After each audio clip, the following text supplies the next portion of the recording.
जी हाँ, स्वागत करता हूं आज की वीडियो में। कैसे हैं आप लोग? आशा करता हूं कि बढ़िया होंगे। वीकेंड का दिन है और यस डेफिनेटली रिलैक्स होकर चाय पी के वीडियो जरूर चेकआउट कर रहे होंगे। तो आज की वीडियो में आप सीखने वाले हो कि कैसे आपको पता चल सकता है कि भाई आने वाले समय में बाजार में गिरावट होगी या बाजार में तेजी होगी। जी हाँ, ये प्रेडिक्शन आप खुद कर सकते हो। जी हाँ, ये प्रेडिक्शन आप करोगे एफआईआईज के डेटा के साथ। और मैं इतिहास बताने वाला हूं, हिस्ट्री, कि जब जब एफआईआईज ने बहुत ज्यादा सेलिंग किया है, भारतीय बाजार बहुत ज्यादा गिरा है, और जब जब एफआईआईज वापस किए हैं, वापसी आए हैं, तो मार्केट में अच्छी खासी रैली बनी है। तो आप खुद पता कर सकते हो, पूरा डेटा के साथ आज को बताने वाला हूं। और साथ ही साथ क्या इंडियन इकोनॉमी में क्राइसिस आ रहा है, क्या इकोनॉमी हमारी ऑलरेडी डेंजर में है और ज्यादा क्राइसिस आने की उम्मीदें हैं, क्योंकि रिसेंटली आपने पेट्रोल डीजल के प्राइसेस वगैरह भी रिसेंटली देख लिया होगा। तो वो कंडीशन के बारे में बात करने वाले हैं। और खासकर इंपॉर्टेंट ये है कि जब जब एफआईआईज वापस आए तो क्या रिजल्ट आया, ऐसे कंडीशन में आपके पास और क्या क्या ऑप्शन है कि आप कहां कहां अपनी नॉलेज बढ़ा सकते हो, एक्सप्लोर कर सकते हो, इन्वेस्टमेंट और ट्रेड वगैरह कर सकते हो, सब चीजें हैं। अब सबसे पहले बात करते हैं सर, एफआईआईज की बात करें तो हेज फंड्स हो गए, पेंशन फंड्स हो गए, global investment funds, sovereign funds, मतलब इनके पास लाखों डॉलर में पैसे होते हैं। और इनका सिंपल मकसद होता है कि जहां की इकोनॉमी, जहां मार्केट अच्छा कर रहा है, जहां मार्केट ओवर वैल्यूएशन पे नहीं है, सर हम वही एंट्री करेंगे, प्रॉफिट बुक करेंगे, प्रॉफिट बुक करके निकल जाएंगे। एफआईआईज कभी भी लॉन्ग टर्म इन्वेस्टिंग वाले नहीं रहते। अगर आपको यह लगता है कि एफआईआईज बैठे रहेंगे, लॉन्ग टर्म इन्वेस्टमेंट पे यकीन करते हैं, तो बिल्कुल नहीं करते। इनका मकसद क्लियर रहता है कि शॉर्ट टर्म में पैसा बनाना और बना के निकल जाना। देखते रहते हैं कि कौन सी इकोनॉमी, किस कंट्री की इकोनॉमी कौन सी पोजीशन पे है, इकोनॉमी बहुत ज्यादा स्ट्रांग है, वहां एंट्री मारते हैं। और सबसे इंपॉर्टेंट बात है, मैं एग्जांपल ले जाना चाहूंगा ना कि इसके पीछे कारण क्या है। देखो, बहुत बार क्या होता है, एफआईआईज का जो बेचने के कारण, बहुत सारे कारण हैं जो आपको पता चलेगा कि भाई क्यों बेचते हैं। सबसे पहले इंपॉर्टेंट है, ये बेचते हैं कि जब कंडीशन पूरी तरह वॉलेटिलिटी की ओर होती है। अगर ग्लोबल में मार्केट सिचुएशन खराब है, ग्लोबल में अनसर्टेनिटी है, तो भैया एफआईआईज वहां लगातार बेचने की कोशिश करते हैं। एफआईआईज अगर पता चलता है कि इंडियन इकोनॉमी की हालत थोड़ी सी खराब है, इंडियन इकोनॉमी अगर जीडीपी डेटा देखें, अगर वो data not as per the actual आ रहा है, तो वहां लगातार बेचने की कोशिश करते हैं। दूसरी इंपॉर्टेंट बात है, अगर इंटरेस्ट रेट, खासकर यूएस की बात करूं, यूएस में अगर इंटरेस्ट रेट बढ़ता है, डॉलर की यहां पोजीशन तेज होती है, तो एफआईआईज क्या करते हैं भैया, ऐसी कंडीशन में एफआईआईज हमेशा यूएस की ओर जाते हैं, जो लगातार हमने बहुत बार देखा है। इन्फ्लेशन बहुत बड़ा मुद्दा होता है, अगर क्योंकि रिसेंटली पेट्रोल डीजल के प्राइसेस बढ़े, यहां इन्फ्लेशन भारत का बढ़ा, तो एफआईआईज की यहां वापसी कम देखने को मिल रही है। इन्फ्लेशन भी बहुत बड़ा जरिया है। और सबसे इंपॉर्टेंट चीजें हैं यहां कि भाई ये भी एफआईआईज देखते हैं कि खासकर अभी जो आर्टिफिशियल इंटेलिजेंस का जमाना आ गया है, एआई की बात करें तो सबसे ज्यादा अभी, अगर यूएस बेस्ड कंपनी की बात करें, सबसे ज्यादा सॉफ्टवेयर बेस्ड कंपनी इस समय यूएस में है। ये भी चेकआउट करते हैं कि भाई एआई सबसे ज्यादा एक्टिव कहां है, कौन सी कंट्री में है, इसके आधार पर लगातार वो लोग सेल को कोशिश करते हैं। और ये भी चेकआउट करते हैं कि भाई कौन सी कंट्री में अभी इकोनॉमी अच्छी चल रही है। एग्जांपल, अगर US, Japan, South Korea, Taiwan, सच बताऊं, बुरा ना मानना, अगर आप कंपेयर करो ना अभी करंट इकोनॉमिक कंडीशन से, तो सर इन लोगों की इकोनॉमिक कंडीशन बहुत अच्छी चल रही है। तो आपको पता चल गया, ओवरऑल 4 से 5 कारण हैं, जो कारण देखते हुए एफआईआईज लगातार सेलिंग कोशिश करते हैं। जब भी उनको लगता है ग्लोबल सिचुएशन अच्छी नहीं है, या जिस कंट्री में इन्फ्लेशन है, महंगाई की मार चल रही है, सर वहां पास वो आने की कोशिश नहीं करते। And that's the basic reason. आप देख सकते हो, ये डेटा अभी रिसेंटली डेटा है, कुछ महीने पहले का डेटा है, और ये इकोनॉमी मतलब ये भारत की कंडीशन है।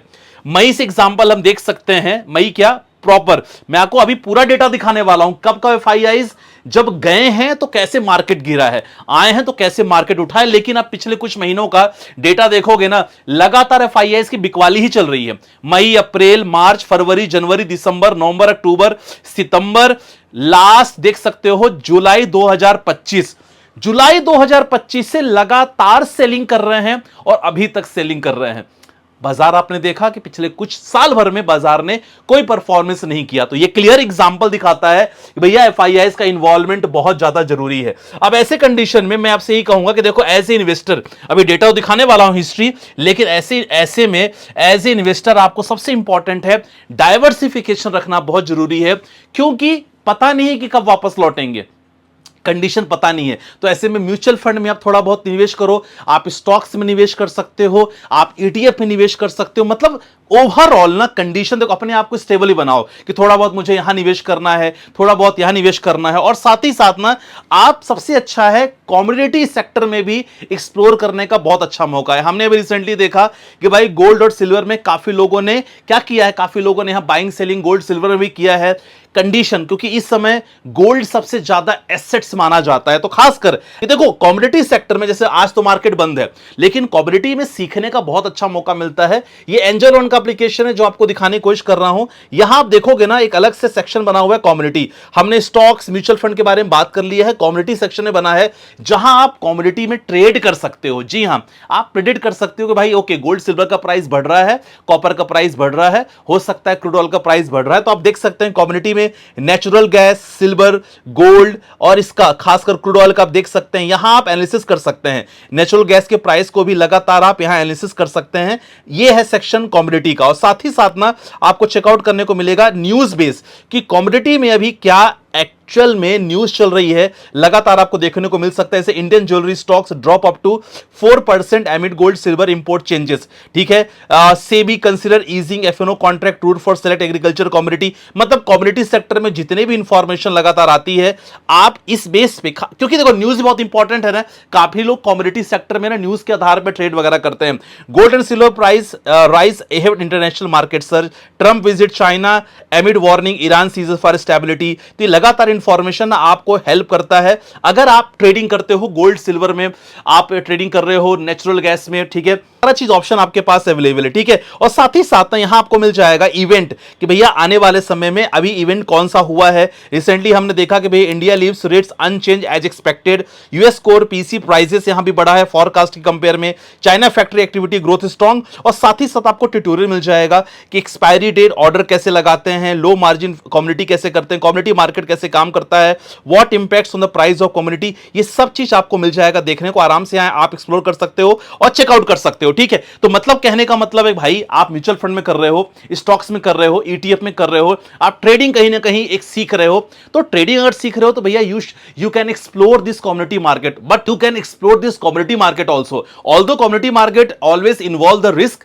देखो रिस्क मतलब होता है कि जब आप बिना सीखे किसी जगह पे एंट्री करोगे तो डेफिनेटली रिस्क तो माना जाता है। चलो ये तो हमने बता दिया कि भाई ऐसे कंडीशन पे आपको एसआईपी कंटिन्यू करना है, पैनिक नहीं होना है, क्वालिटी स्टॉक्स में म्यूचुअल फंड्स पे ध्यान रखना है, लॉन्ग टर्म का नजरिया और यस अपना इन्वेस्टमेंट, अपनी नॉलेज डाइवर्सिफाई करना है। अब आपको इंपॉर्टेंट बताता हूं कि भाई कब कब एफआईआईज आए हैं, और जब जब एफआईआईज आए हैं ना तो मार्केट की तो भैया बूम हुआ है मार्केट। लेकिन जब जब एफआईआईज गए हैं भैया मार्केट को ना बिल्कुल सन्नाटा बना के गए हैं। डेटा आपके सामने प्रेजेंट कर रहा हूं। जी हां, 2008 की कहानी। 2008 में 53,000 करोड़ की सेलिंग एफआईआईज ने किया, निफ्टी 50% टूटा था। 2008 की बात कर रहे हैं। 2009 में 83,000 करोड़ की बाइंग वापस। देखो 2008 में तो एफआईआईज गए, 2009 में एफआईआईज वापस आए और यहां मार्केट में रैली देखने को मिली। 2020 में कंडीशन देखते हैं भैया। 2020 में देखो ये सब पूरा डेटा मैं ना एक्सप्लोर करके डेटा लाया हूं। मतलब बहुत पढ़ना पड़ता है डेटा को लेके, तो प्लीज वीडियो को लाइक कर देना। आपका कुछ नहीं जाएगा लाइक करके, लेकिन कॉन्फिडेंस जरूर हमारा बढ़ जाता है, तो लाइक जरूर कर देना। 2020 की बात करते हैं। 2020 में 69,000 करोड़ की सेलिंग एफआईआईज ने किया था। जब सेलिंग किया था, हालांकि कोविड सिचुएशन थी, ग्लोबल मार्केट खराब था, निफ्टी 40% डाउन हुआ। लेकिन अगेन इसके बाद अगर देखा जाए 1.7 लाख करोड़ की बाइंग एफआईआईज ने किया और 1-2 साल तक लगातार बढ़िया मार्केट की रैली चली है। अगेन 2022 की अगर बात करें, रशिया यूक्रेन वॉर हमने देखा, फेड ने इंटरेस्ट रेट बढ़ा दिया था, डॉलर स्ट्रांग हो गया था, तो एफआईआईज ने क्या किया भैया, एफआईआईज ने इंडियन मार्केट से 1.21 लाख करोड़ निकाल लिया। क्यों? क्योंकि इनको कहां जाना था, यूएस मार्केट में। देखो 2022 की बात करें, 2023 में वापस एफआईआईज लौटे और इस बार जब लौटे तो भैया मार्केट में रैली निकली। लेकिन हम पिछले कुछ समय से, पिछले 24-25 से हम ये देख रहे हैं कि एफआईआईज लगातार, अक्टूबर अगर 24 की बात करें 94,000 करोड़ की सेलिंग हुई है। अगेन जनवरी 2025 की बात करें 78,000 करोड़ की सेलिंग एफआईआईज ने किया है। और because of the Trump factor, Trump tariff factor, मतलब क्लियर है कि जब जब ग्लोबल सिचुएशन खराब होती है तो एफआईआईज बेचना चालू कर देते हैं। एफआईआईज बहुत बार फॉरकास्ट फोरकास्ट करते हैं, बहुत ज्यादा माल नहीं खरीदते वो, तो आप ना एफआईएस की सेलिंग, एफआईएस बाइंग से अंदाजा लगा सकते हो कि भाई आने वाले समय में मार्केट गिरेगा कि मार्केट उठेगा, आपको अंदाजा लगा सकते हो। ठीक है, तो आई होप मैंने ये पूरी हिस्ट्री कवर करने की कोशिश की। अगर वीडियो थोड़ी सी भी अच्छी लगी होगी तो लाइक कर सकते हो, बाकी अगर चैनल पर पहली बार सब्सक्राइब कर लेना। और यस, कोशिश करो, डाइवर्सिफिकेशन हमेशा इंपॉर्टेंट है और मार्केट में रुके रहना बहुत इंपॉर्टेंट है। रही बात इंडियन इकोनॉमी के क्राइसिस की, तो समझ लेना कि भैया जब तक डीआईआईज लगातार बाइंग कर रहे हैं, अभी क्राइसिस की कोई उम्मीद आपको देखने को नहीं मिल सकती है। जब ये ग्लोबल सिचुएशन सही होगी, वापस मार्केट आपको रैली निकालेगा, तब तक मार्केट में बने रहना बहुत इंपॉर्टेंट, राइट। बाकी मिलते हैं शोरों के साथ, अपना ध्यान रखिएगा, बाय बाय, टेक केयर, जय हिंद गाइस।